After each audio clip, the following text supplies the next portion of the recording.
Hey, ladies and gentlemen, this is Carmine Sabia for Explain America with some breaking news. Guys, Kamala Harris, the former vice president, completely, and I mean completely, buried former President Joe Biden. Before we get started, please make sure you like, comment, share, and subscribe. Those little things really help us out, and they help our channel continue to grow.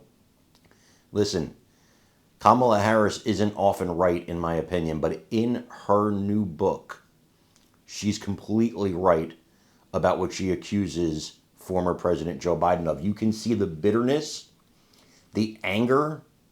She was shoved under the bus, and she knows it. So she says in her new book that it was reckless of President Biden to run again for president. And not only that, she said the decision should not have been left up to an individual's his ego. She blames his ego for it. And she goes on to say that he looked old, he looked frail, he showed signs of his age. But here's the problem. Where was that? Where was that when he was running and you stood the night of the debate? You went on CNN, you stood in front of the world and you said Joe Biden was fine, that he was sharp as attack. You lied. You attacked Anderson Cooper, who, by the way, is one of yours. That guy's as liberal as the day is long, but he was pointing out the obvious. And you attacked him. You knew the whole time, and you were willing to sell all of us down the river so you could hang on to power as the vice president. So let's cut the nonsense. Let's cut the nonsense. You knew exactly what you were part of, and now you want to cry. You also say in the book that he shoved you under the bus on immigration, that they made you look bad, that they put that all on your doorstep. Well, you went along with it. You could have stood up at any time and said, this immigration policy is hurting America and we need to fix it, and I disagree with President Biden. You could have said that. It's a free country. You didn't. You played the political game, and now you want sympathy? Psh, please. I want you guys to watch this and let me know what you think in the comments. Four, including twice last week. So now the first excerpt from the former Vice President Kamala Harris's book is now out.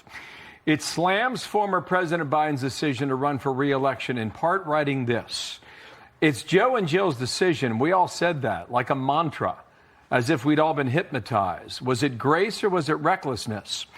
In retrospect, I think it was recklessness. The stakes were simply too high. This wasn't a choice that should have been left to an individual's ego, an individual's ambition. It should have been more than a personal decision." End quote. There's a lot here. Josh Holmes, host of the Ruthless Podcast, with you now. And Josh, good day to you. I'll keep my observations secondary. Go ahead and give me yours first. What did you read from the excerpt that runs about 6 pages long? Go. Yeah, thanks, Bill. Look, I think this is revealing for a lot more than her just suggesting for the first time that she had some reservations about Joe Biden having the entirety of the decision of who represents the Democratic Party. It's up to Joe and Jill. She said that is her deep regret that she had. For a party that self-styled itself and branded itself as the party that's going to save democracy, it is a heck of a concession to get to a point where you don't think voters ought to have anything to say about this whatsoever. But of course, that never comes up, right? I mean, the suggestion is that, well, it was an insulated decision. We made Joe and Jill make the decision.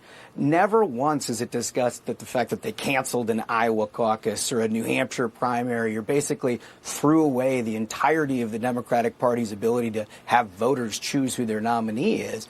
That was the basic issue that they all faced in 2024 that she doesn't even speak to. Okay, here's another excerpt.